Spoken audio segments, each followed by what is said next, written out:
მოგესალმებით თვითფროსო მეგობრებო, ტრადიციულად, როდესაც კითხვა შემოდის ხოლმე, ვცდილობთ რომ გადაცემა დავიწყოთ კითხვის პასუხის გაცემით, ასედაც ვაპირებდით ერთ-ერთი ჩვენი აქტიური მსმენელი, ერთგული მსმენელი პატივსაცემი ქალბატონისგან შემოვიდა ესეთი შეკითხვა, თხოვნა რომ თხოვთო გაგვიმარტეთო ახალ სისტემაში როგორ იქნება მდგომარეობა და ფულად საკრედიტო პოლიტიკის საკითხებზე გვესაუბრეთ ცოტა უფრო გახსნილად.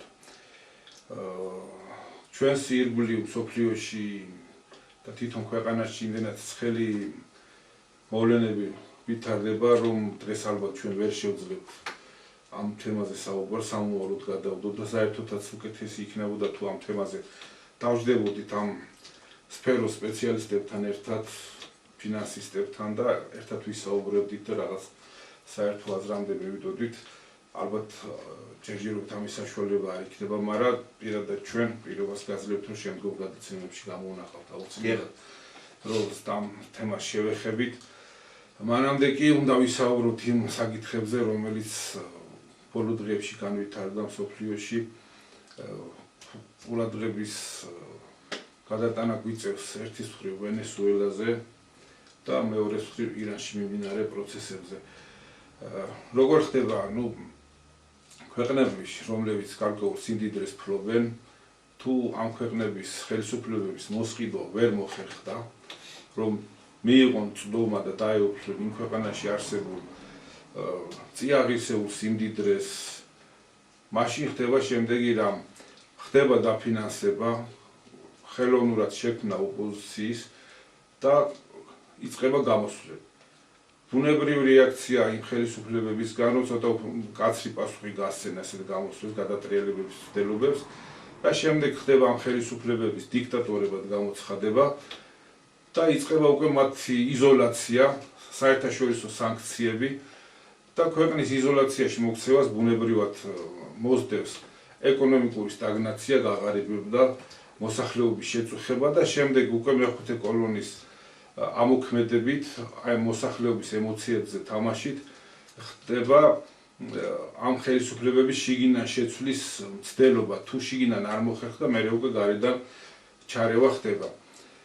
ვენესუელას ირგვლივ დიდი ხანია შავი ღრუბლები იკრიბებოდა, ამერიკულმა შეიარაღებულმა ძალებმა დაიწყეს მის ირგვლივ თავმოყრა ჯერ კიდევ თვეების წინ და აგერ გუშინ მოხდა თავდასხმა, მაგრამ უნდა აღინიშნოს, რომ ცოტა საოცარ ვითარებაში მოხდა ვენესუელას პრეზიდენტის თავის მეუღლესთან ერთად აყვანა და ქვეყნიდან გაყვანა, ისე რომ ტყვიაც არ გავარდნილა. ეს თემა ვფიქრობ, რისია იმის, რომ ცოტა გავშალოთ და განვიხილოთ, რა შეიძლება მომხდარიყო და რასთან შეიძლება გქონდეს საქმე და მეორე ცხელი წერტილი ისევ ახლო აღმოსავლეთის საკითხებს ეხება, ეს არის ირანთან დაკავშირებული, სადაც ისრაელის დასავლეთის სპეცსამსახურები ერთდროულად მოქმედებენ და კვლავ შიდა არეულობის წამოწყება მოხდა იქ და არის გამოსვლები, ხელისუფლების საწინააღმდეგო გამოსვლები, როგორც საუბრის დასაწყისში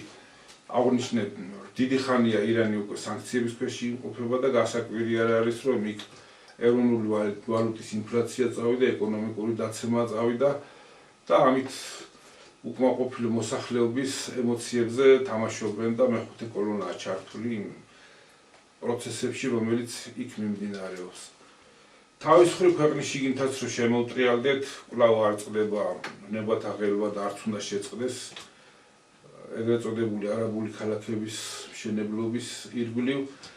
თუ კი ვინმე ხმა ამოიღო და ვინმე ითავა მოსახლეობის აი ამ არაბული ქალაქების საწინააღმდეგოდ განწყობა, ინფორმირება, სინამდვილეში რა ხდება, მოწოდება, რომ ქართველობამ არ უნდა დავთმოთ ჩვენ ამ ქალაქების მშენებლობა და ასე შემდეგ, ხელისუფლება უკანონო დახევას და საქმის გამოსწორებას არ აპირებს და პირიქით აქეთ გადმოვიდა შეტევაზე და აბსოლუტურად ყველას მიმართ დაიწყო ბინძური ცილისწამებლური კამპანია გამონახა ყველას წინააღმდეგ ვიღაცა, ვინც გამოვიდა და დაიწყო დისკრედიტაცია და გამონაკლისი ამ შემთხვევაში არ ჩვენ არ აღმოჩნდით ჩვენ წინააღმდეგაც მოხდა ასეთი თავდასხმები.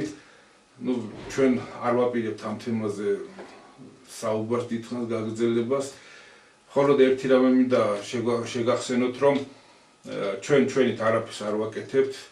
თუ კი რაიმეს ვაკეთებთ იმას, რასაც ბატონი აკაკი გვასწავლიდა 28 წელს განმავლობაში, გესაუბრებით და შეგახსენებთ იმას, რასაც ბატონი აკაკი გვესაუბრებოდა ჩვენ მრავალი წლის განმავლობაში, ანუ ჩვენ და თავად არაფერი გამოგვიგონია, არც ჩვენს მოქმედებაში და არც ჩვენს ნასაუბრებში არ არის თუნდაც ერთი სიტყვა, რომელიც ეწინააღმდეგება და არ გამომდინარეობს მოსული უფლის სიტყვისგან, რომელიც ჩვენამდე ბატონმა აკაკი მოიტანა.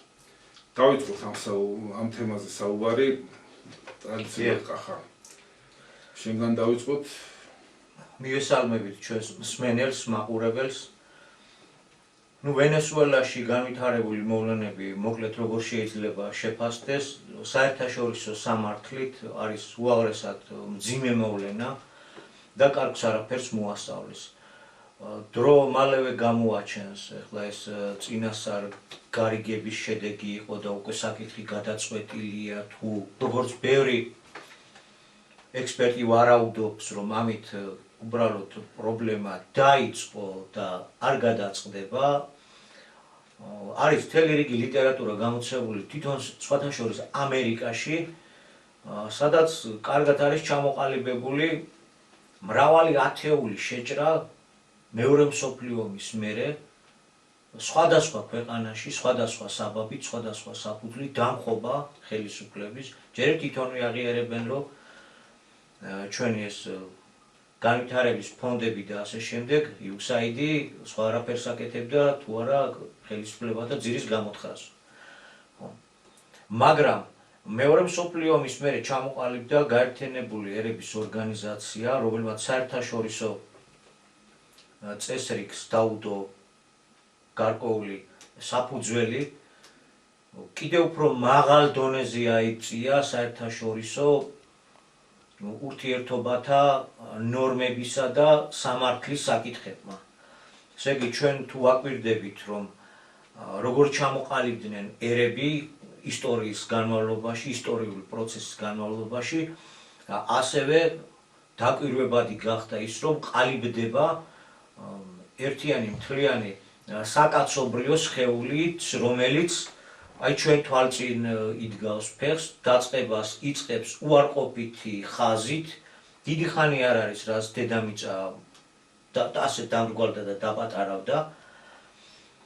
დიდი ხანი არ არის და საერთაშორისო სამართლის კონტურები გამოკვეთილია, ჩამოყალიბებულია მეორე მსოფლიო ომის მერე და აღირახსნილი პირდაპირ იმპერიალისტური ომები, რომლებმაც ორი მსოფლიო ომი წარმოქმნა, თითქოს წარსულს ჩავაბარეთ.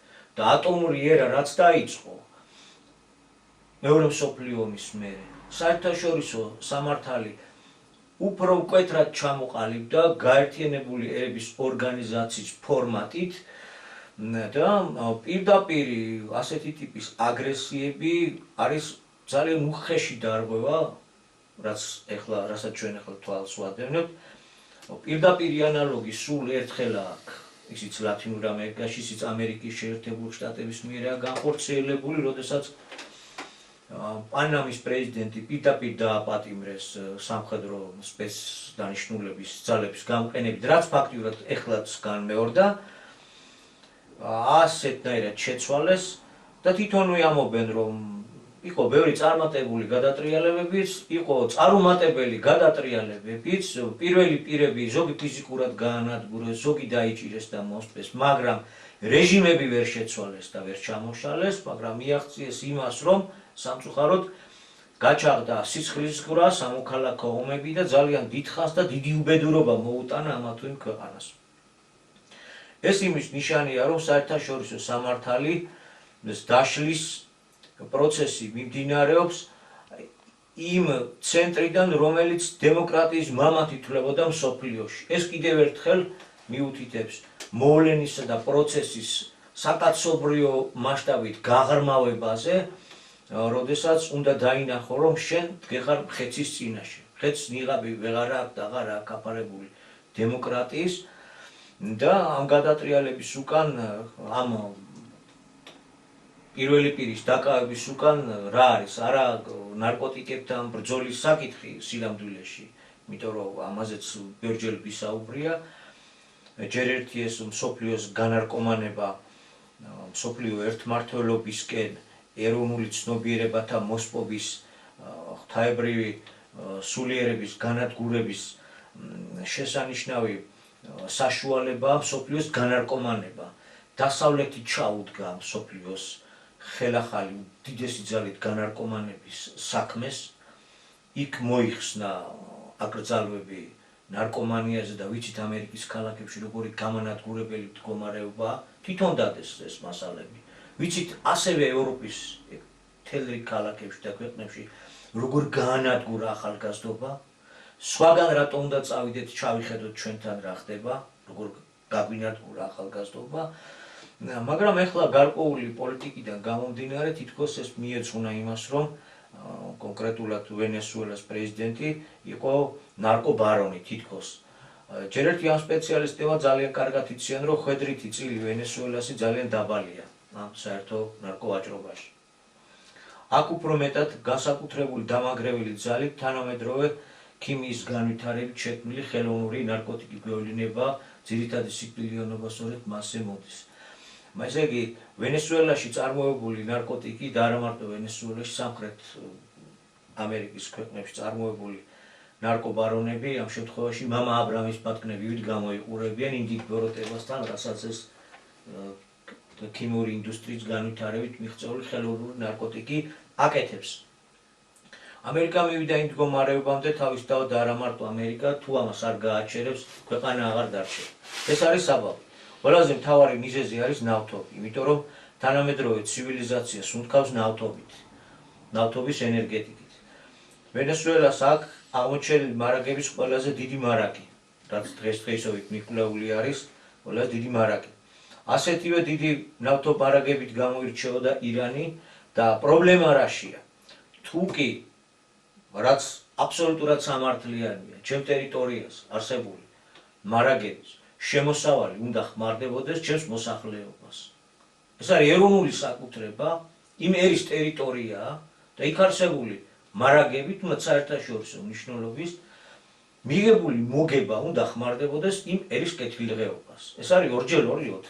რომელი ქვეყანას ამ გზით წავიდა, ანუ მოახდინა ნაციონალიზაცია და მიღებული ნავთობის შემოსავლები მოახმარა საკუთარ ქვეყანას, მაშინ იმ ქვეყნებში ატყდა დიდი ომი, დიდი სამოქალაქო გადატრიალებები, ჰუსეინის საკითხებიც ამ საქმესაც დაუკავშირდა, იმიტომ რომ მანაც თავის დროზე პრივატიზაცია ჩაატარა, უпроსორეთ სახელმწიფოს დაუბრუნა და ინგლისელები და ამერიკელები როგორადაც ჰუსეინი აწარმოებდა ქიმიური არახს, ასეთივე ნარკობარონია მადურო, ხო და მე მახსოვს ის სამარცხვინო კადრები, როდესაც ერაყის ომი მიმდინარეობდა და აიღეს ერაყი კოალიციის ძალებად წარმართველი აქ ჰქონდა, იქ შეერთებული შტატების არმია იყო, სცადეს ცემენტის ქარხანა გაესაღებინათ ამ ქიმიური წარმოების ქარხანად და ეტყობა ვიღაც ჭკვიანმა უთხრათ, რომ სასაცილო მდგომარეობაში იგდებთო თავსო და მე შეწყდა ამაზე ლაპარაკი და ყოველგვარი კადრების გავრცელებაც შეწყდა და ანუ ეს არის შავზე თეთრით ნაკერი, ამით ვეღარ შეცდება მოაზროვნე ადამიანი მსოფლიოში, მსოფლიომ უნდა დაიწყოს გამოღვიძება, რითი უნდა ისარგებლოს, მსოფლიომ სწორედ უნდა ისარგებლოს გაეროს ტრიბუნით, საერთაშორისო ტრიბუნით, მსოფლიოს უმრავლესობა ქვეყნება ხმა უნდა ამოიღონ, იმიტომ რომ დღეს თუ ეს ვენესუელას თავზე ტრიალებს, ხვალე ნებისმიერის, რამოდენიმეს გამონაკლისის გარდა, ნებისმიერი ქვეყნის თავზე შეიძლება დაატრიალოს. აქ არავითარ დემოკრატიაზე აღარ არის, არ მოწონს, პირდაპირ მოფრინდება სპეცნაზი, შეიპყრობს ხელისუფალს და შემდეგ თავისას დაგისვავს.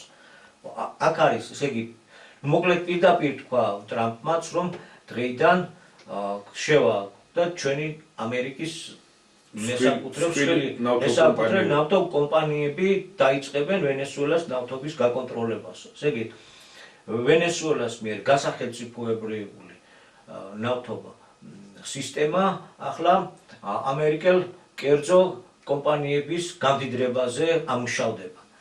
ის ქვეყნები, რომლებიც არ დაექვემდებარნენ და ერთ-ერთი ბედნიერი გამონაკლისი იყო დაახლოებით 30 წლის წინ უგო ჩავესის მიერ გატარებული პოლიტიკა, ირანმა ეგ პოლიტიკა დაიწყო 53-15 წლებიდან და იმის მერე დაწოლა არ გაუჩერებია ამერიკის შეერთებულ შტატებს და დასავლეთს, კოლექტიურ დასავლეთს, ირანზე არ გაუჩერებია.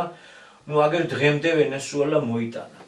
საოცარი რამ ხდება კახა, ესე იგი, მაინც და მაინც ამ ნავთობის მფლობელ ქვეყნებში აღმოჩნდებიან ხოლმე დიქტატორები, რომელსაც კეთილი ძიასემი მერე ზრუნავს, კეთილი ძიასემი ზრუნავს მერე რომ ის ხალხები გაანთავისუფლოს ამ დიქტატორისგან და აჩუქოს ბედნიერი ცხოვრება და დემოკრატია. დაეპატრონოს მათ მაგრამ აი ეს ქვეყნები, მათ შორის არის არაბული ქვეყნებიც,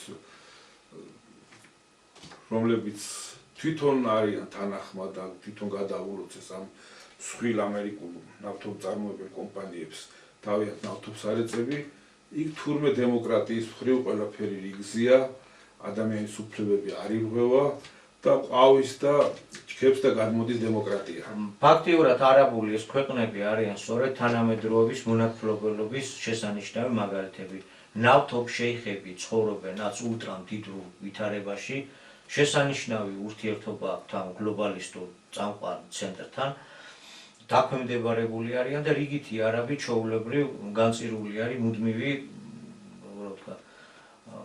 გადასახადებით, პირადი არაფერი არ გააჩნია, მუდმივ ქირაზე მაცხოვრებელია და როგორც ამბობენ და გადმოგვცემენ იმ ულტრა თანამედროვე კოსმოპოლიებს, რასაც ჩვენ შევყურებთ, თუნდაც დუბაის სახით, იქ არაბული მოსახლეობა არის 8% მხოლოდ.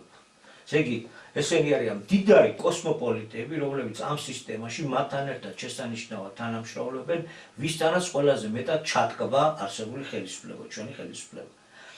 ეხლა ჩვენც მოგვაწვნენ, უნდათ დამხობა, ოღონდ დასავლეთის ძალები ევროპის უფრო ამ შემთხვევაში გააქტიურებული იყო, მაგრამ აქ დამხობის მიზეზია სხვა, აქ არის გეოპოლიტიკის საკითხები.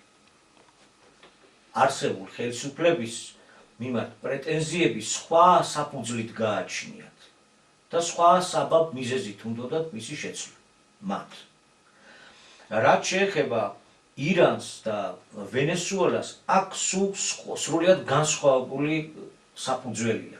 რატო აწვევა დასავლეთი და რატო უნდა რომ დაამხოს? იმიტომ რომ ამ სახელმწიფოებმა აიღეს ეროვნული კურსი, ეროვნული სიმდიდრე, ეროვნულ საკუთრებად გამოაცხადეს და ეროვნული სიმდიდრიდან მიღებული შემოსავალი საკუთარ მოსახლეობას უნდა მოახმარონ, თუმცა რადგან მსოფლიო ერთმართველობა რეალურად არსებობდა და დღესაც კიდევ მრავალპოლუსიანობის წარმოქმნის მიუხედავად კვლავ ინერციით დიდი ძალა აქვს და აგრძელებს თავის მოღვაწეობას, ეს ქვეყნები მოაქცია უსაშინლესი ეკონომიკური ემბარგოს პირობებში. ყველა კომპანია საუკრძალა მათთან ვაჭრობა და ფაქტიურად ადგილობრივი მოსახლეობა გაწირა შიმშილით უწამლობით სიკვდილისთვის. გაწირა, მაგრამ ახლა ირანს დიდი რესურსი აქვს და დღემდე იტანს, თუმცა მეხუთე კოლონა მეტნაკლები წარმატებით განსაკუთრებით წამოყო თავი და დიდ გამოსვლებს ატარებს. ბევრი რამეს გადასახედი არის. ალტერნატივები ჩნდება ალტერნატიული ეკონომიკური ურთიერთობებისა, მაგრამ აქ ხდება პირდაპირი ჩაკვეთა. ალტერნატივა რა იყო ახლა? ჩინეთი ყველაფერს აწარმოებს და თუ ამერიკა აუკრძალავს, ჩინეთიდან შეეძლო მიღება, მაგრამ არ მოდა ჩაუყენა პირდაპირ, დაიწყო დაპატიმრება გემების. ხო, ეს არის პირდაპირ ოკუპაცია ანექსიისკენ მიმართული გზა. ესე იგი, მერისი თქმა მინდა. დასავლეთი აწვება ამ ქვეყნებს ერთსაც და მეორესაც, იმიტომ რომ ისინი ეროვნულები არიან, ისინი თუ ადამიანი ერი კაცობრიობა ღვთაებრივი წარმონაქმნია, ამ თვალსაზრისით ამ შემთხვევაში ეს ორივე ქვეყანა სამართლიან ბრძოლას აწარმოებს თავის ეროვნული თვითყოფადობის გადარჩენისათვის. მაგრამ საქართველოს ხელისუფლებასთანაც აქვს პრობლემა. დასავლეთს უყურთ სრულიად არა იმიტომ, რომ ეს ეროვნული პოლიტიკას აწარმოებს.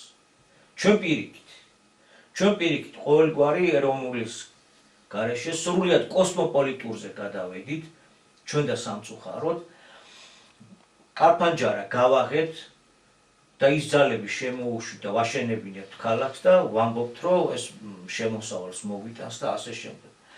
ჩვენ შეგვიძლია სოფლიო გეოპოლიტიკაზე გავაგრძელოთ საუბარი, იგივე მომავლის ფინანსურ საკითხებზეც ვისაუბროთ, მაგრამ ის საკითხები, რამაც წამოიწია, თუ ამის გადამწყვეტნი ჩვენ არა ვართ, ჩვენ წინა გადაცემაშიც თქვით, ჩვენ უკვე გამოდის, რომ ამ სოფლიო პროცესებიდან და საერთოდ ეროვნულ საკაცობრიო ყოფიერებიდან უკვე ამოგდებული ვართ, ამოგდებული დავრჩებით.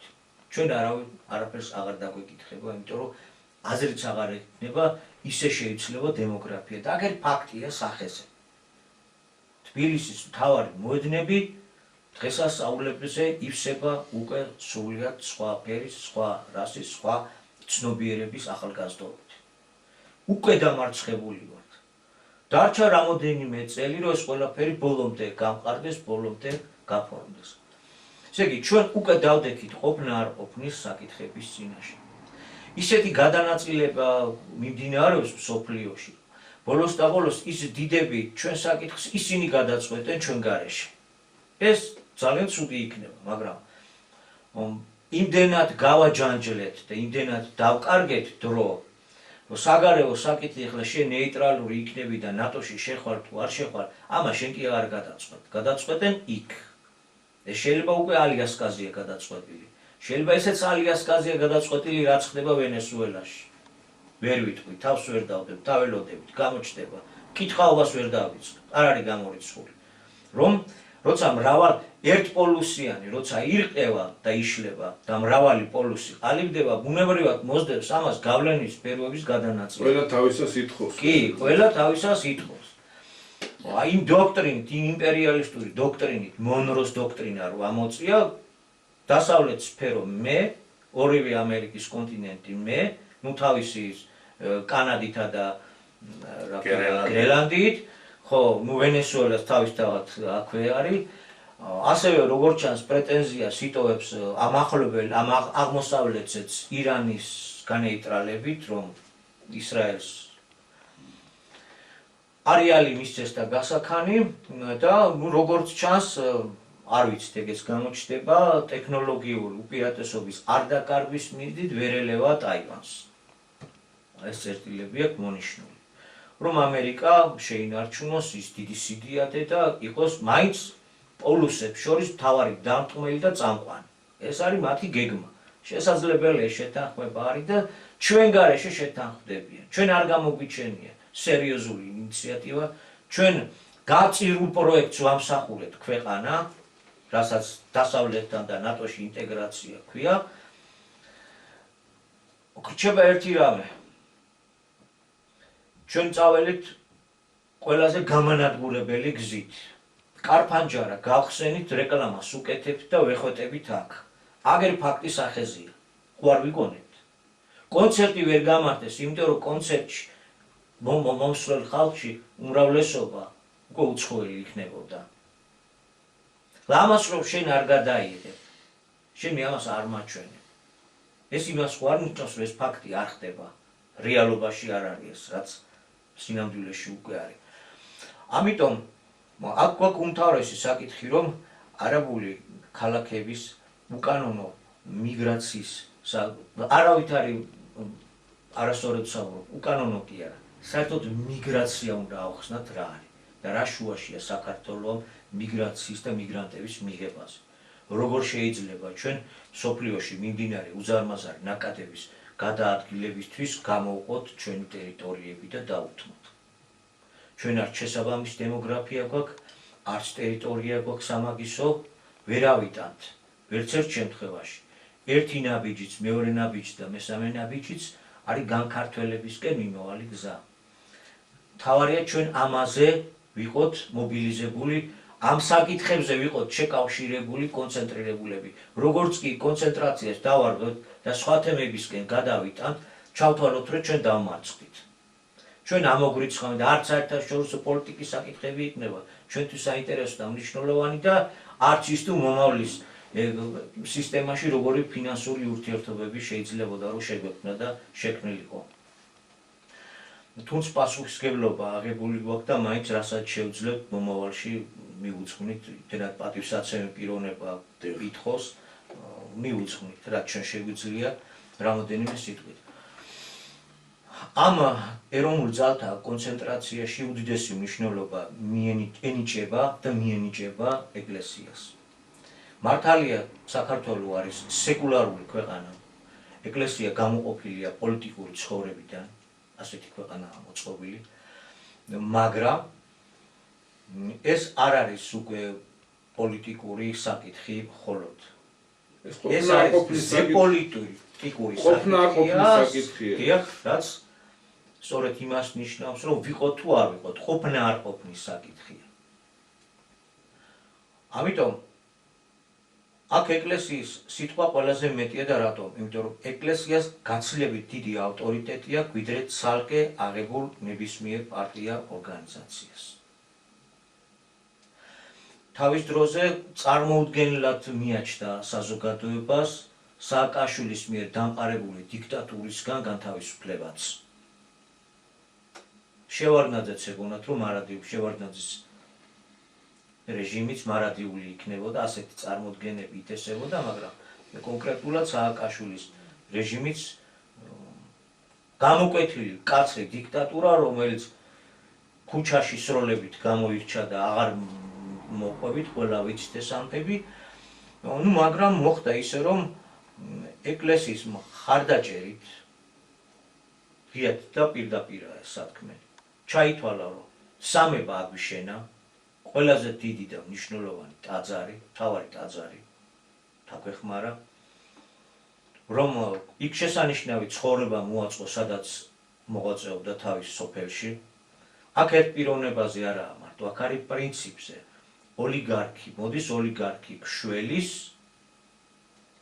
და ვთხოვოთ, მოდი მას აქვთ ეს ფულადი რესურსი, მხოლოდ მას აქვს ეს რესურსი და შესაძლებლობა, მის ირგვლივ შეგვიძლია ქვეყანა დაირაზმოს და მას შეუძლია, რომ გვიხსნას დიქტატურისგან.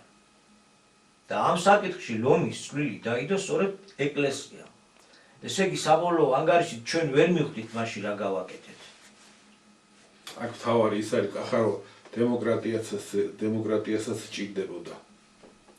პარტიათა მონაცვლეობა უნდა მომხდარიყო და გარედანაც იყო ეს დაშვებული. და სხვა საკითხებიც იყო, რუსეთთან ბარაკ ობამამ მაშინ წამოიწყო გადათირთვის პოლიტიკა. ეს რას ნიშნავდა, რომ ჯერ იყო დაწოლის პოლიტიკა და შემდეგ უნდა ანტირუსული პოლიტიკა უნდა შეესუსტებინათ, ანუ გადათირთვის პოლიტიკა. და მაკეენის კაბინეტში გაზრდილი პოლიტიკური გუნდი, რომლის კისერზეც არის შესრულება 2008 წლის ავანტიურისა. გეგმა იქიდან მოდიოდა ამერიკიდან. დროებით უნდა გაეყვანათ პოლიტიკურ ეს დროებით უნდა გაეყვანათ და გაცილებით დიდი ნაღმის მოსამზადებლად უნდა გადაეგზავნათ როგორც დესანტი უკრაინის მიმართულებით. ეს იყო ამერიკული გადატვირთვის პოლიტიკა და აი ამ პოლიტიკაში ჩაჯდა ეს ყველაფერი.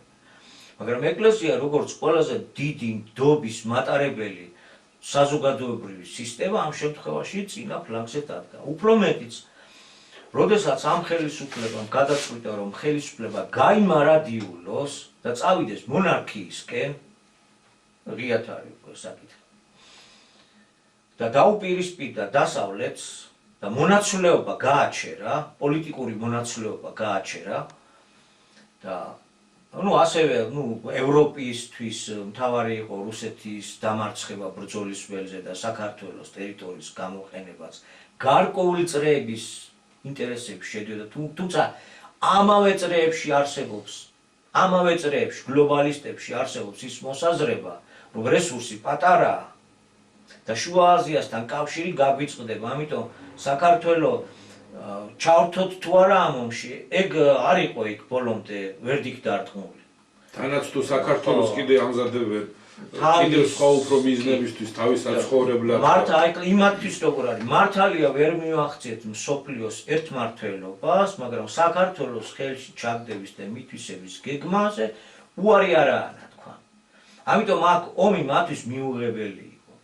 ყოველ შემთხვევაში თავის პოლიტიკურ მოწინააღმდეგესთან გამოიყენა ეროვნული არგუმენტები, ენა, მამული სარწმუნოება, ოჯახური სიწმინდის დაცვა და ის ხალხი, რომელიც 17 მაისს გამოდის ქუჩაში, გამოყავს ეკლესიის ავტორიტეტს, პატრიარქის ავტორიტეტს. ამას ამოეფარა და ეგუთხრა დასავლეთს დაანახა ეგ რომ შენ თუ ნაციონალური მოძრაობის და ამ პარტიების საშუალებით გამოყავს ამდენი ადამიანი, აი გაცილებით მეტი ადამიანი გამოდის და ერის უმრავლესობის ნებელობაა ეს. მე რასაც ვაკეთებ, რომ ესე იგი LGBT პროგრამა შევაჩერო ნაწილობრივ მაინც, ასე ენა მამული სარწმუნოების დროშით გამოვიდეთ, ეს თავშესაფარი იყო შემთხვევაში. ერთ შემთხვევაშიც იმ დიდ სახელმწიფოებაშიც და ამ ხელისუფლების მიერ პოზიციების გამყარებაშიც ორივე შემთხვევაში გამოყენებული იქნა ეკლესიის ავტორიტეტი, ეკლესიის ნდობა. მაგრამ ამ დროს ჩვენ რა მივიღეთ უკვე უზარმაზარი, როდესაც ჩათვალა ხელისუფლებამ რომ ყველაფერი მოგვარდა მათთან და გადაწყდა უკვე აქ მათთვის გამოყოფილი კოსმოპოლიტური ქალაქების აშენება, აი ამ დროს უკვე რას აპირებს ეკლესია, რას ვაპირებთ ჩვენ?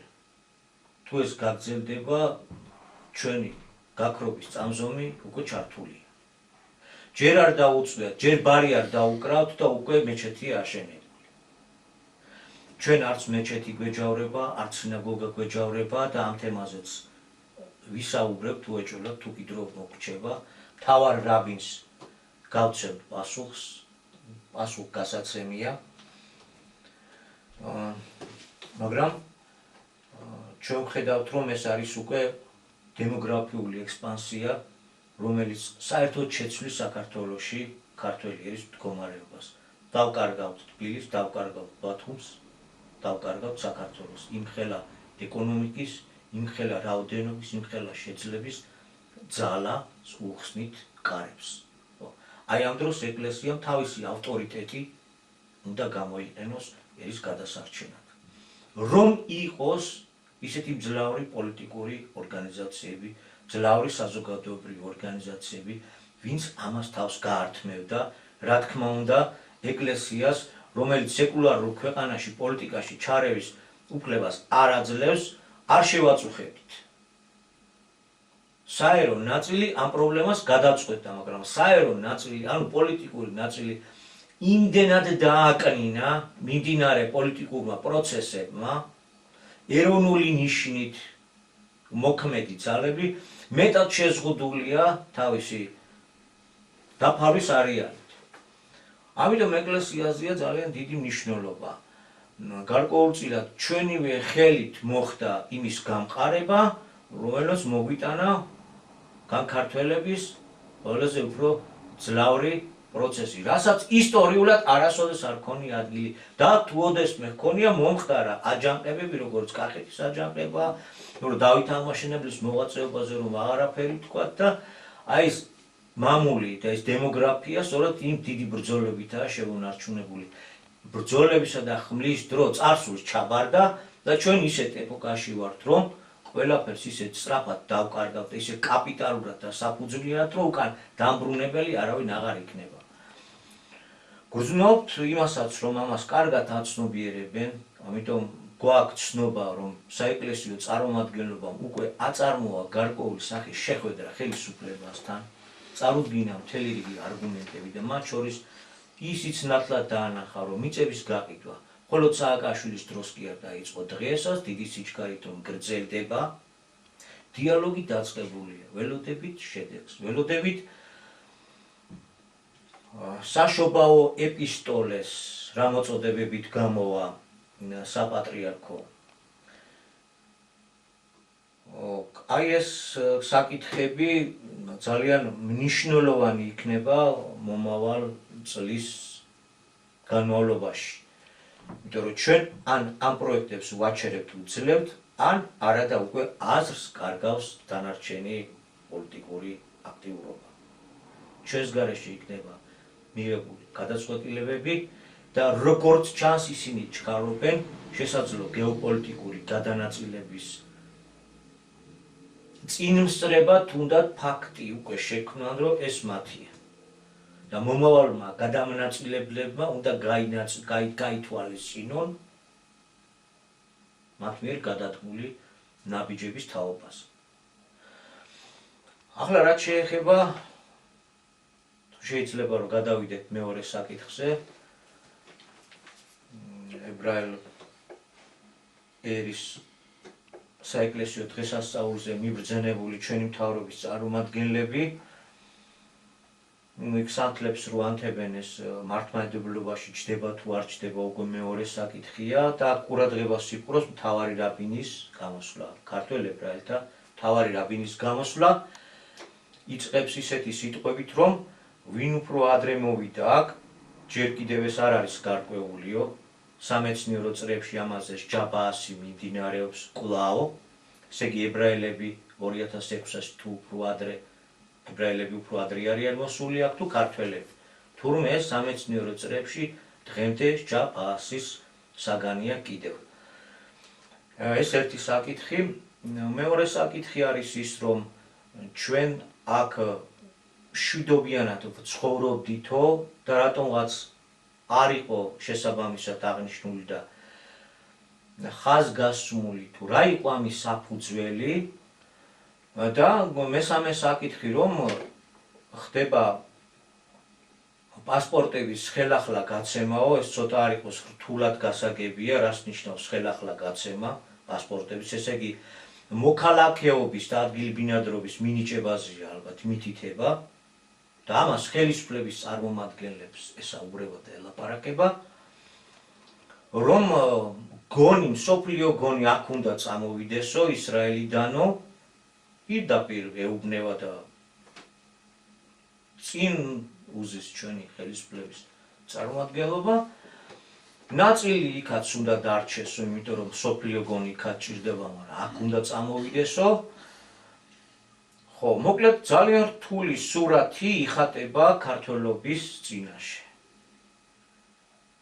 არის ერთი ძალიან დიდი ნაწარმოები სადაც ასეთი ფრაზა ვისაც ჩავაცვი იმან გამხადავ რამდენად მოგეცემა ახლა ჩვენ დროის თვალსაზრისით თანმიმდევრული განხილვა ამ საკითხების არ ვიცი მაგრამ შევეცდებით კი ჯერ ერთი ის რომ აქ ადგილბინადარი ვინ არის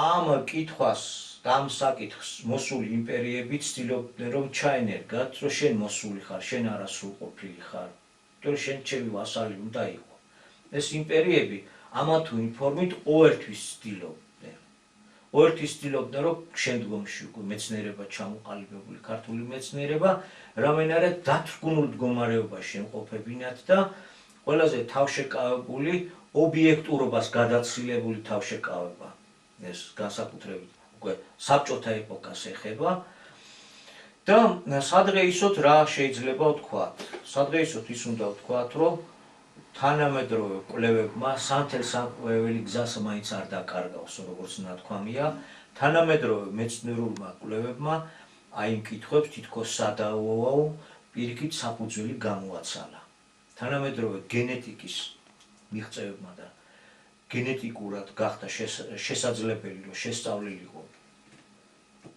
აღმოჩენილი არქეოლოგიური ნაშთებით ჩვენ წინაპრების ძვლებში რა გენს ატარებდა ეხლა აღარ მოვაყოლებ იმიტომ რომ ეს დიდი თემა არის და ამაზე შესანიშნავი დოკუმენტური მასალა არის მოცემული ინტერნეტში მიღებული სიტყვა რას გვიდასტურებდა და რა გითხრა არსებობდა გარკვეული გადმოცემები გარკვეული რწმენა რომ ეს ძალიან მნიშვნელოვანი რასაც საქართველოს ქვია ეს ივანე ზოსიმეს იგივე წინასწარმეტყველება ანუ არსებობს ლეგენდებიც ლეგენდარული გადმოცემა მიწების განაწილების შესახებ და ასე შემდეგ ხლა ლეგენდა შეიძლება არ ენდოს თანამედროვე ადამიანი თავისთავად ცხადია და მქონდეს სხვანაირი შეხედულება მაგრამ აი გენეტიკის განვითარებამ თავდაპირველად გენეტიკოსები ფიქრობდნენ რომ საქართველოში აღმოაჩენდნენ რაღაც გენეტიკურ კოქტეილს რომელიც მთებში შემორჩა და სადაც სხვადასხვა დამპყრობლების პერიოდში მოსული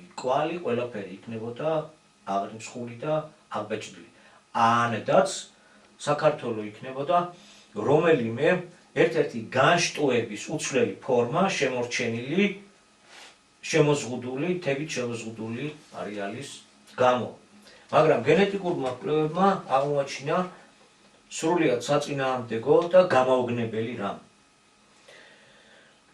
კერძოდ ის, რომ როდესაც ადგილ-ბინადარ ცხოვრებაზე გადადის ადამიანი, ანუ იწყება ცივილიზაციის ჩასახვა, იწყება მიწათმოქმედების განვითარება, მესაქონლეობის განვითარება, იქნება პირველი სოფლები და ქალაქები და დასახლებები, მყარი ხდება, ესაა ცივილიზაციის ათვლის პერიოდი, დაახლოებით ეს ხდება 8-9,000 წლის წინ.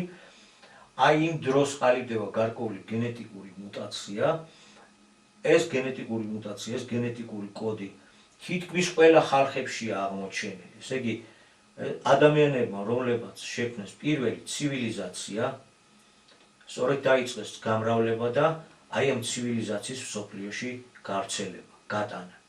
ესე იგი, ეს ის გენეტიკური კოდია, რომელმაც თანამედროვე ცივილიზაციას დაუდო საფუძველი.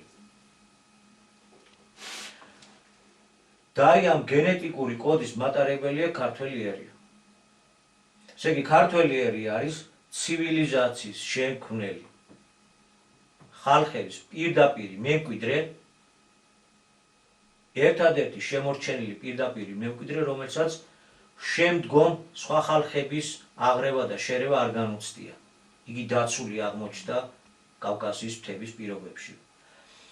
ესე იგი, აქ საქმე რაიმე ჩიხურ ტოტთან კი არ გვაქვს გენეტიკურად, არამედ ცივილიზაციის აკვანის პირდაპირი შთამომავლობა.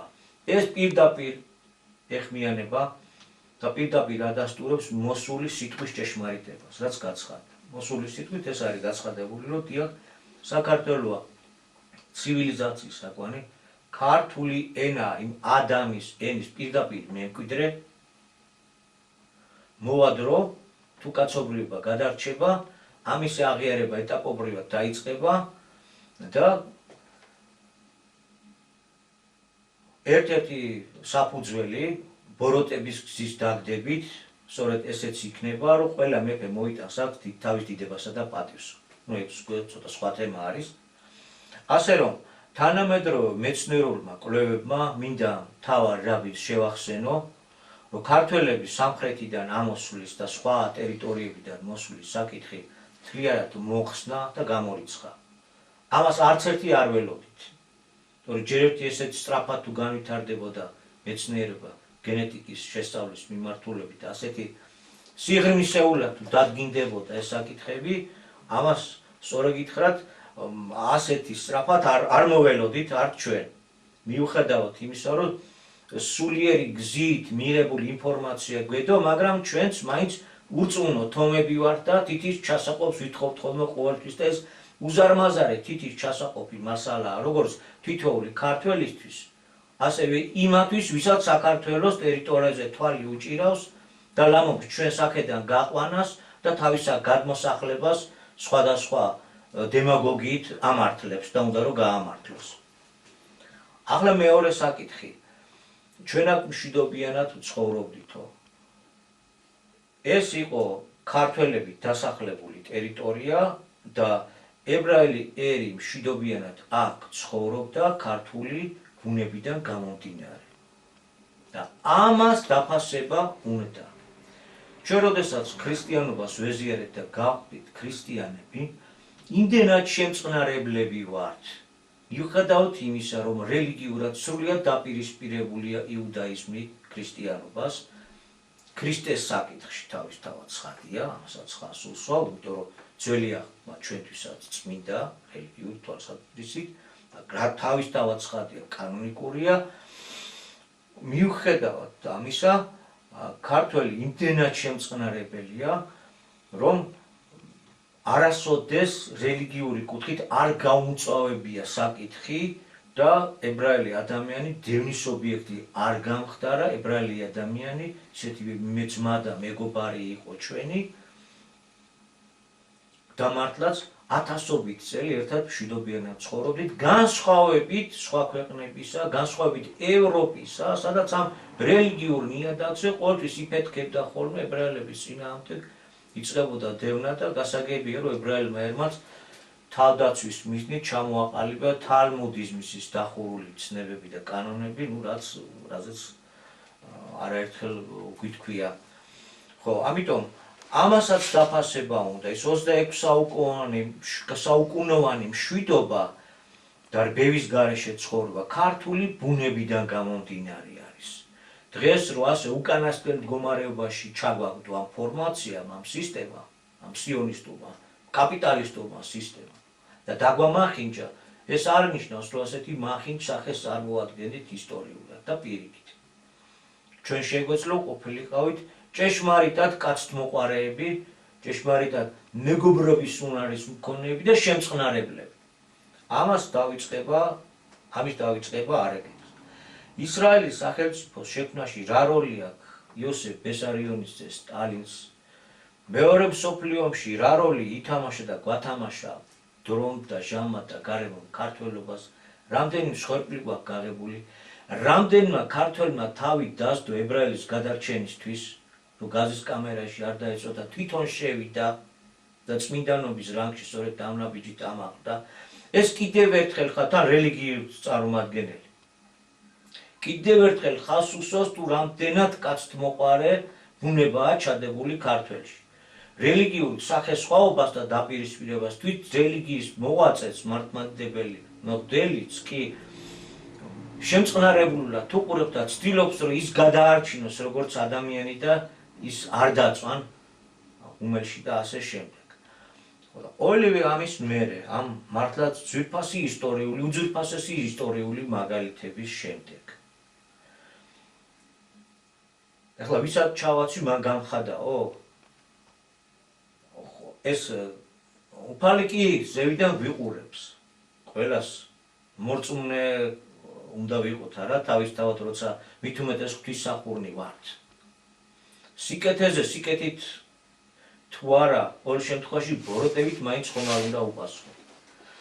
აი ამ გართულებულ ფონზე როცა ხელისუფლებამ ღიად გააღარღარა კარებები და აგერ უყურეთ უკვე თბილის სახე შეუცვალა.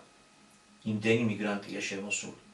როდესაც დაწესდა, რომ $100,000 ღირებულების უძრავ ქონებას თუ იყიდი, მობძანდით და მოდით მიდი ყივილი.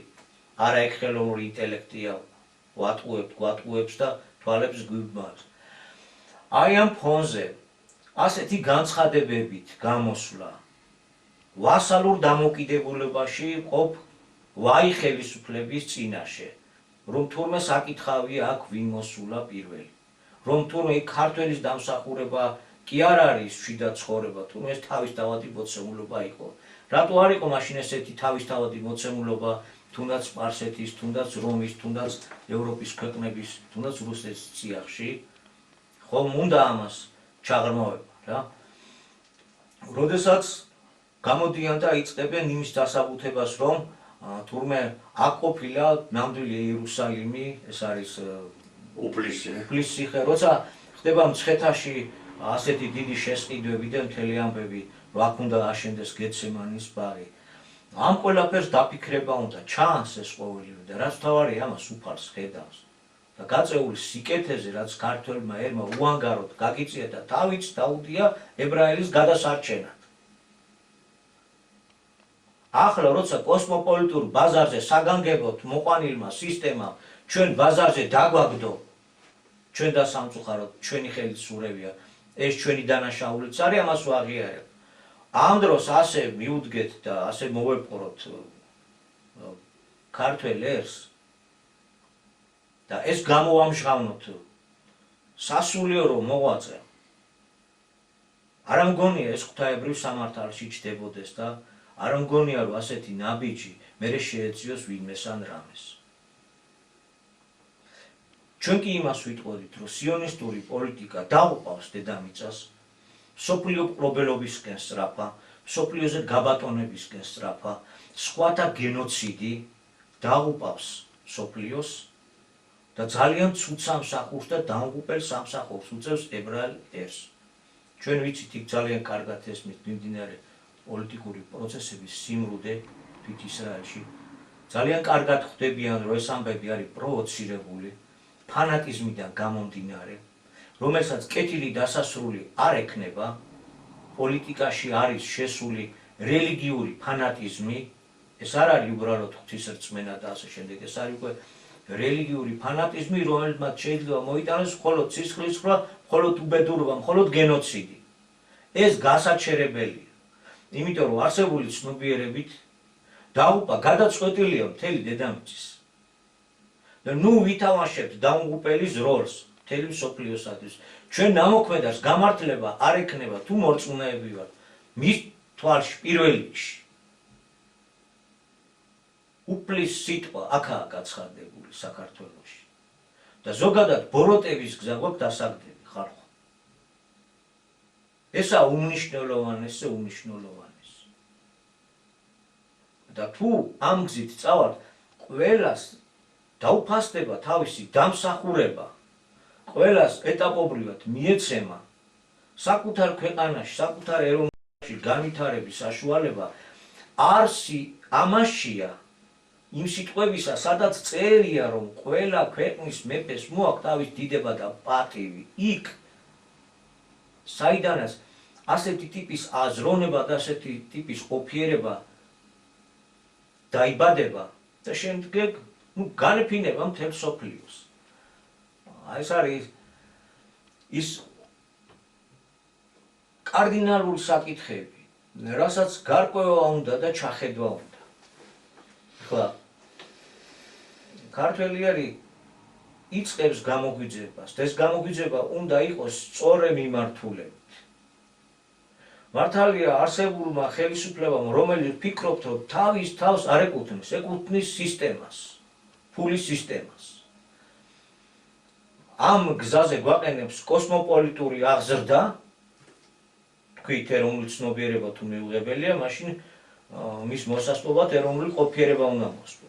ეს ერთი.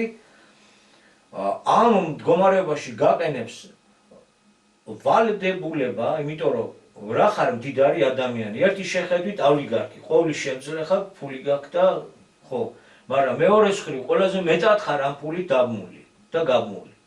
იმიტომ რომ გონი ენტერი ქვია კნოპკას კლავიატურაზე, რაც აუქმებს. ერთი კლავიატურის კონტროლით კონტროლირდება ოლიგარქი. საკმარისია ასე დაკრან და იყინება მისი ანგარიში.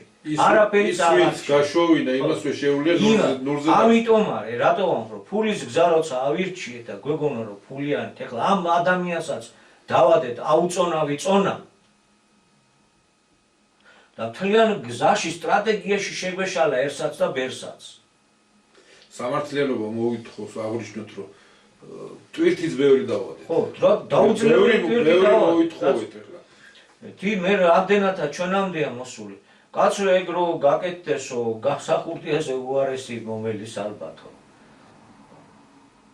მაგრამ ამიტომ თავის თავს არ ეკუთვნის და მოქმედებს რა გზით ეხლა, თუ კი სადმე რაიმე ვინმე იყო ჩანერგილი ეროვნული მიმართულებით, ძველი ყალგასული აგენტი, ყველა აყეფეს ეხლა რომ ის ორგანიზაციები, ის პირები, ვინც ამ გამოგვიძებას ხელს უწყობენ, მათზე წამოვა ბინძური ცილისწამება და ზღვა. ახლა ეს ჩვენ არ გვიკვირს, ეს გასაგებია.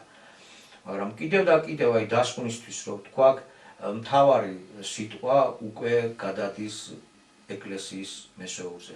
თორემ ჩვენი ძველი წარმოდგენებით მაინც ჩვენი ყურადღება გადატანილია პირადად საკუთარ სულის მდგომარეობაზე და ჩვენ ვემზადებით საიქიოსთვის. ასეთია ჩვენი ცნობიერება. საიქიო მარადიული ცხოვრებისთვის.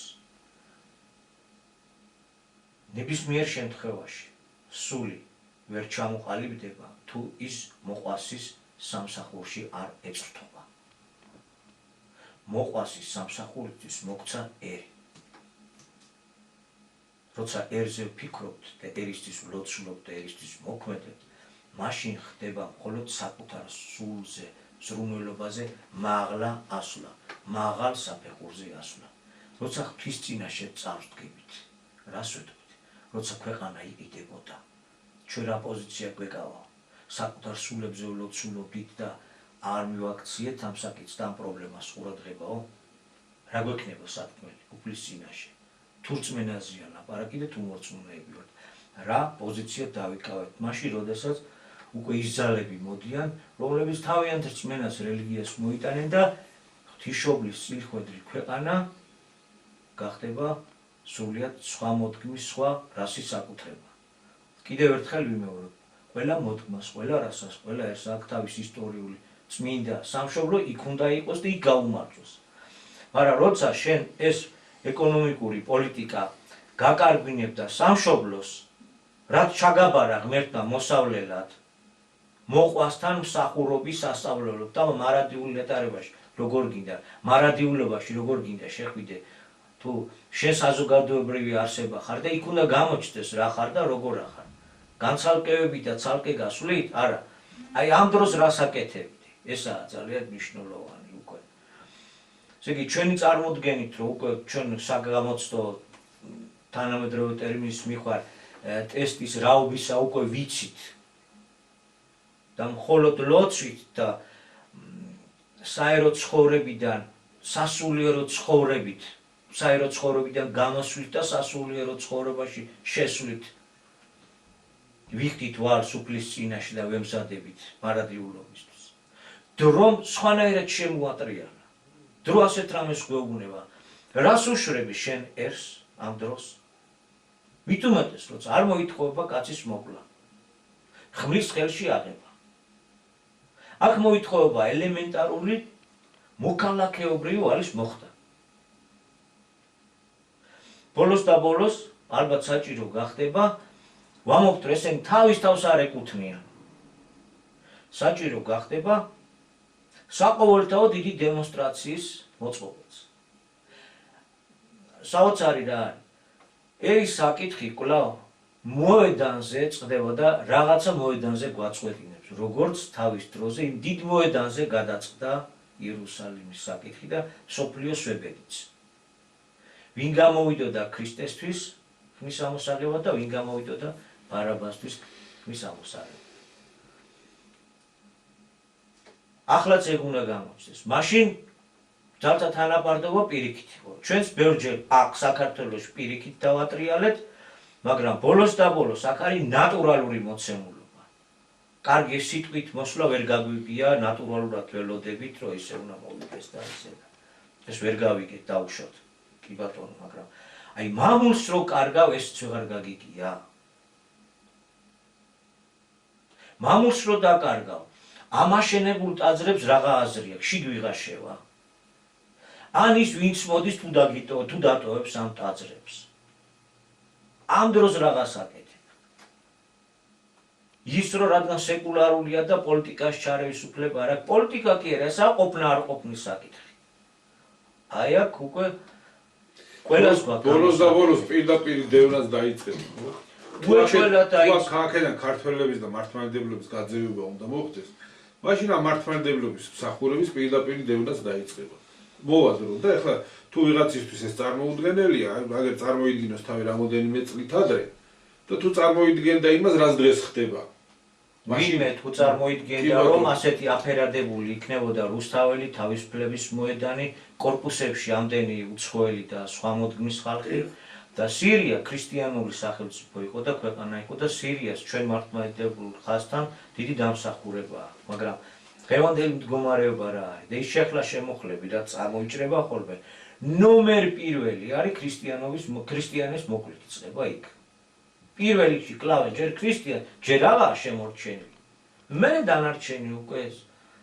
ამბები ვიცით ის საშინელი უბედურება დავით რისი დამატება გინდა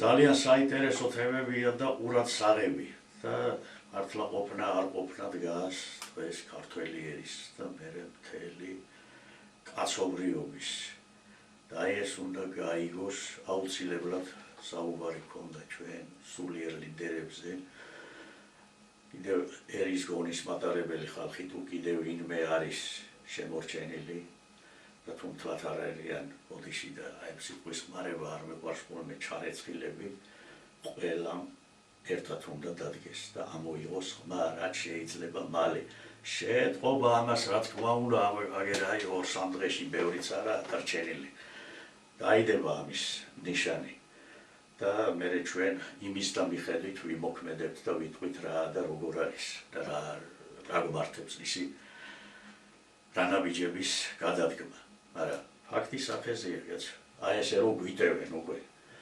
ისლამის ხელით უნდათ იმ სოფლიო მმართველობას რომ განადგურდეს საქართველოს თვითონ არ გამოჩნდება. ქრისტიანებსა და მუსლიმანებს შორის დაპირისპირების არაბული ქალაქების მშენებლობა და თან რომ იმტკიცებენ ესენი რომ არაფერი გაცორა გაბიდო არის გაბიდო ამას მე მხსნელად გამოჩნდებიან თვითონ თვითონ აი რა არის მაგათი დამშველებელი თან იმასაც თუ გავითვალისწინებთ ჩემო ჯემა რომ ეს დიდი ხანია მათ გეგმაში ქონდათ 2001 წლისთვის ვერ მიაღწიეს ეს სხვა საკითხია აქედან რა თქმა უნდა საქართველოსთან ამ უფლის სიტყვამ მოსულმა უფლის სიტყვამ ჩაშალა მათი გეგმები რამდენჯერ ბევრჯერ უკვე და ახლა უკვე აი ვაბანკზე მიდიან რა ყველანაირად ვეღარც ფარავენ ამას უკვე ვეღარც ფარავენ და უკვე 8 მილიარდი და რო უნდათ მილიარდამდე დაყვანა და პირველი მათი აი გეგმა და მათი ამოცანა რო არის რომ ქრისტიანობის განადგურება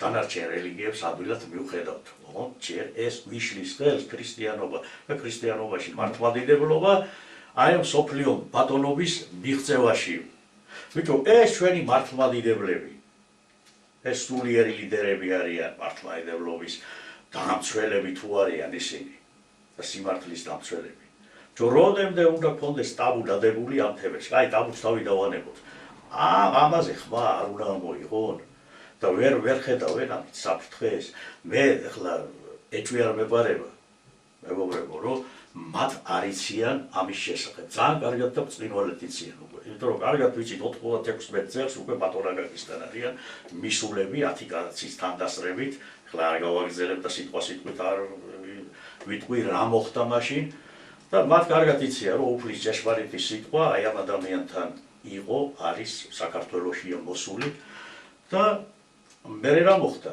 ესე იგი რა კი ვერ მიაღწიეს იმას დაიწყეს სხვანაირი საუბარი სხვანაირი მითქმა თავარი ის არის ხომ იციან ეს რო ასია ძალიან კარგად იციან ეს აი რა გეგმები აქვს იმათთან რომ იმ მილიარდში მოიაზრებიან ესენი მილიარდიც ისიც გვეცოტავებდისაო ბევრია ძალიან 200 მილიონამდე თუ რაღაცა უნდა დავიდესო რა მაგ ინფორმაციამაც გამოჟონა უკვე მათიდან უკვე აქეთ ბოლო ეს 2-3 წელი ხო და არა სად მოიაზრებენ თავიანთ თავებს აი ეს არის კი რომც გაიაზრონ დაუშვათ იმ მილიარდში კი სადღავართ ეს ქართველები სადღავართ და კიდევ ახლა ესენი რომ ახლა ძალიან საინტერესო თემა არის ამ ებრაელების მხრიდან ნუ ებრაელებზე ჩვენ ერზე არ აქვს საუბარი არასოდეს ყველა თანასწორია ყველა უფლის თაებრივი წარმონაქმნია ყველა ერი ყველა ქვეყანა მაგრამ იმ მართლ კლანზე საკუთარ ერს სწირავენ და კიდე აქ ნაცვლად აი მადლობის მაგიერიაო რომ იტყვიან აი ქართველი ერისგან მათ სიკეთის და კეთილი საქმის მეტი რამე ფაქტი არის არც ერთ ქვეყანაში ესე კომფორტულად ებრაელ ერს არ უბრძნია თავი როგორც საქართველოში და შეეგუოთ თქვენ აი ხალხო მე იმათ მისამართით ვამბობ რა ეს რაბინია თუ ვინ არიან რომ 3800 წელი კი ძალიან უძველესი ერი და ამაზე ორი აზრი არ არსებობს და რჩეული ერი იბატონო მაგრამ იმაზე მეტი იმისით აღარ არის აბრაამი პირველი და მათი შთამომავლები ხართ თქვენ ყველა დამთავრდა იმის იქით კაცო რა სიმართლეა ეს უნდა ითქვას და როგორ ახართ აი ქართველ ერზე უძველესი და თუ რამე კარგი იცით და კარგი გისწავლიათ ქართველი ერისაგან როცა თქვენ თვითონ ამბობთ თქვენ რეკლამებს დასჭირდათ მთელი 3 წელი 8000 წლის ქართული ღვინო და ქართველი მწარმოებელი ამბობდა ღვინის სამშობლო და პურის სამშობლო და ეს თვითონ ესენი აღიარებდნენ თვითონ ამას ამო რაც სიმართლეა იმის იქით კიდე რა იყო იმ 8000 წლის წინ ეს ცალკე საკითხია და ცალკე განსახილველი თემა და რა მოხდა რა არის ამაში სასირწყვილო სიმართლე რაც არის სიმართლე თვალისწინათლე ორჩა რათავდა ამაზე უნდა შეეგუოს მაგრამ ქართველი არ უნდა მოთხოვდეს რაც თავადია ის თავის ასაკეთებს ანტიქრისტეს მიმდევარია ის ერთგულად ემსახურება იმ თავის ლუციფერს რო იტყვია იმ აზროვნებას აი რას ვაკეთებთ ქართველები ეხლა ჩვენზეა და გამოჩნდება ჯერი ჩვენზეა რა ვიცი. ნუ ნახოთ აბა დღეისთვის გვაქვს ეს მოცემულობა, როგორც საუბრის დასაწყისში აღნიშნეთ.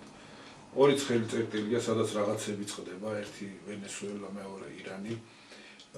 ეს ორი მოვლენა რაღაცით გავს კიდეც ერთმანეთს და რაღაცით დიდი განსხვავებაც არის. აი 12 დღიანი ომი როცა იყო იქ პირველ ღამეს რაც მოხდა ირანში. იგივე გეგმა მუშაობდა იქაც, რაც ვენესუელაში რეალურად განახორციელეს. შემდეგ ამ ხელმძღვანელობის ლიკვიდაცია ან შეპყრობა იყო დაგეგმილი და შემდეგ უკვე ქვეყნის ხელში ჩაგდება და იქ თავისი მმართველობის დამყარება. რაც ირანში არ გამოვიდა. არ გამოვიდა იმიტომ რომ იქ არ იყო ნება და ხელისუფლება არ წავიდა ამაზე. რაც შეეხება ვენესუელას, იქ ძალიან ბევრი ეჭვებიც არსებობს და კითხვებიც არსებობს. და დრო გასცემს ესე არ ხდება, პრეზიდენტს თავისი დაცვა ყავს, თავისი სპეცრაზმები იცავს. ასევე მომზადებული და ყოველმხრივ უზრუნველყოფილი ხალხი ინფორმაციით და ასე შემდეგ. ესე რომ მივიდა ვიღაცები ჩაფრინდნენ, მოკიდეს ხელი და წაიყვანეს ამერიკაში.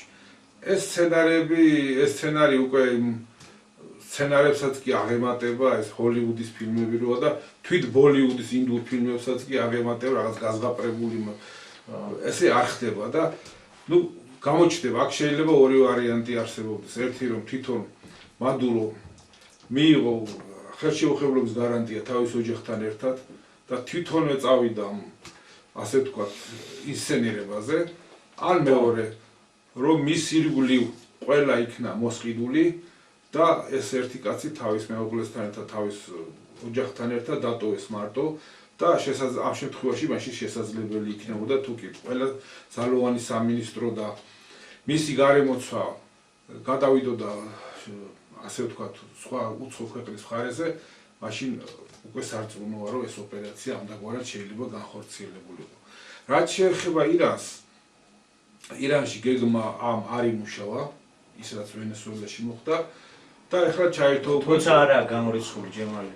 ხო არა, წაუყენა ულტიმატუმი რომ თუ მომიტინგებს შენ კვლავ twit გაუმასვლი. ხო, მაგრამ ეს უკვე მოულოდნელობის ეფექტი აღარ იქნება. იქნება. როცა წინასწარ განცხადებას აკეთებს რომ მე ამას ვიზავ, იმას ვიზავ, ეს უკვე მოულოდნელობის ეფექტზე მით უმეტეს თუ უკვე ვენესუელას მაგალითით წინოდებს და საკუთარი ქვეყნის აი რამოდენიმე თვის წინ განვითარებული მოვლენების მაგალითით წინოდებს, ეს უკვე მოულოდნელობის ეფექტზე ვეღარ იქნება დამყარებული.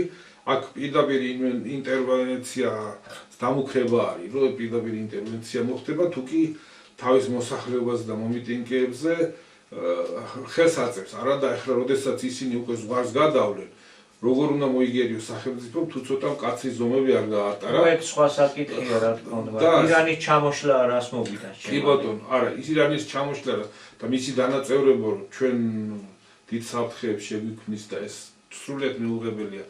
ეს სხვა საუბრის თემა ამ გადაცემაში აღარ ჩაეტევა. ნუ აი ამ ფონზე რაც იქ ხდება, ამ დროს ჩვენი გაგვჭირვებია, ხელისუფლება არ იხევს უკან. აგერ უკვე მეჩეთიც წამოჭიმეს იქ კრწანისში და აი ეს გვაქვს ეს მოცემულობა გვაქვს, როცა მიმდინარეობს ბრძოლა, არის საინფორმაციო ომი და აი ამ საინფორმაციო ომში ასე ვთქვათ არის ცალკეული წერტილები, ცალკეული ჯგუფები, რომელიც აქ-ცალკე ახორციელებენ და აწარმოებენ ბრძოლას და საჭიროა აი ჩვენი კოორდინაცია, ჩვენი შეერთება, რომ საერთო ფრონტით გამოვიდეთ, რასაც ქვია განქართველება საქართველოს.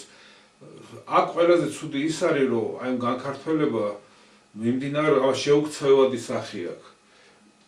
შემოდიან ამ ქვეყნებიდან და ისინი ძალიან დაბალი ხელფასის და დაბალი ანაზღაურების ფასად სთავაზობენ საქართველოში მოქმედ კომპანიებს საკუთარ თავს. რამაც უკვე გამოიწვია აი სტრაფიკობის ობიექტებიდან სახში მიწოდებას, აი სერვის დისტრიბუცია თუ რა ქვია მას რა დავარქვა, აი იმ სფეროდან თითქმის უკვე გამოაძევეს ქართველები და ეხლა უკვე ტაქსით მომსახურების სფეროსაც იგივე ეხება და ეს გვაძლევს იმას, რომ ანუ ისინი რაც მეტი შემოდიან, ეს იაფი მუშახელი მით მეტად ხდება ქართველების უსამსახუროდ დატოვება და ეს იწვევს კიდევ ქვეყნიდან წასვლას, იზოლებითი გადინება ხდება ქვეყნიდან. ეს შეუცვლელად პროცესი ყოველდღიურად იძლევა იმას, რომ ქართველებისგან იცლება და უცხოელები შემოდიან. და ხელისუფლება, რაზეც შენ ილაპარაკე, რომელიც მონაწილეობა მიიღო იმ რიტუალში, მოშიახის მოხმობის რიტუალს, ჰანუკის რიტუალში, გაჩუმებული იჯდა, როდესაც რაბინი ამას ლაპარაკობდა და თვითონ რაბინიც ალბათ არ გაბედა და ვერ გაბედავდა იმას, რომ არ იყოს ამათი ქვემო დამოკიდებულება. წარმოიდგინეთ, რომ ქვეყნის ხელისუფლებამ დაგაფასა, მოვიდა შენს დღესასწაულზე და შენ ამ დროს ეუბნები, რომ ჯერ ეს კიდევ გასარკვევია, თქვენ უფრო ადრე იყავით აქ თუ ჩვენო. ამას ხო ვერ გაბედავს. სრულიად დამამცირებელი. კი ბატონო, ამას ვერ გაბედავს, თუ კი ეს ხელისუფლება არ არის მისი ქვემდგომი. თანაც რელიგიური ლიდერისგან. ეს კი ბატონო, გამოაგნებელია. სრულიად გაჩუმებული, ისევე როგორც ჩვენი პრეზიდენტი დიდგორობას თურქეთში ბრძანდებოდა და სრულიად გაჩუმებული შეხვდა იმას, როდესაც მოსთხოვეს თურქი მესხების რაც შეიძლება დროულად დაბრუნება. უბრალოდ ვერ ამოიღო ხმად, ის ვერ თქვა და ვერ მოიკითხა რა მდგომარეობაში არიან და როგორ ცხოვრობენ ქართველები აი თურქეთის იურისდიქციის ქვეშ, რომელიც ისტორიული ტერიტორიები ჩვენია, ჩვენგან არის მიტაცებული და იქ დიდი ზეწოლის ქვეშ იმყოფებიან ის, რაც კი დარჩა ქართული მათში, ტრადიცია თუ ასე შემდეგ, რომ ბოლომდე ამოშანთონ და ბოლომდე მოხდეს მათში მათგან ქართველობის ამოღება. ამაზე ჩვენმა პრეზიდენტმა ხმაც ვერ ამოიღო, ისევე როგორც ხმა ვერ ამოიღო დღესასწაულზე მისულმა ჩვენმა დანარჩენმა ხელისუფლებამ თავმოყარეობა დაკარგული ლაქის. როდესაც აი ასეთი ხლა ნუ მეორე მხრივ რო შეხედო, ვერაფერს ვერ იზამენ, როგორ გინდა ხლა იმათ წინამდე წახვიდე, ვინც მოგიყვანა ხელისუფლებაში დაგსვა, ფული გაშოვინა, მდგომარეობა გაშოვინა, ფუფუნებით ცხოვრობ, ქვეყანას თავზე მოვაჯიქი იმათი წყალობით და დახმარებით და ეხლა შენ მოდი და წადი იმათ წინააღმდეგ. ამას ძალიან დიდი ნებისყოფა, ძალიან დიდი ნება ჭირდება და შენს გულში დიდი პატრიოტული გრძნობები უნდა სუფევდეს, რომ ყველაფერს გადააბიჯო და აი მოკლედ შენმა მოთმინება ვეღარ უნდა აიტანოს ეს და გამოხვიდე და ამაზე ხმა ამოიღო. მაგრამ როგორც ჩანს ამ ხელისუფლებაში ასეთების მოძიება გაძნელდება და აი ამ დროს განსაკუთრებული როლი ენიჭება ჩვენს ეკლესიას.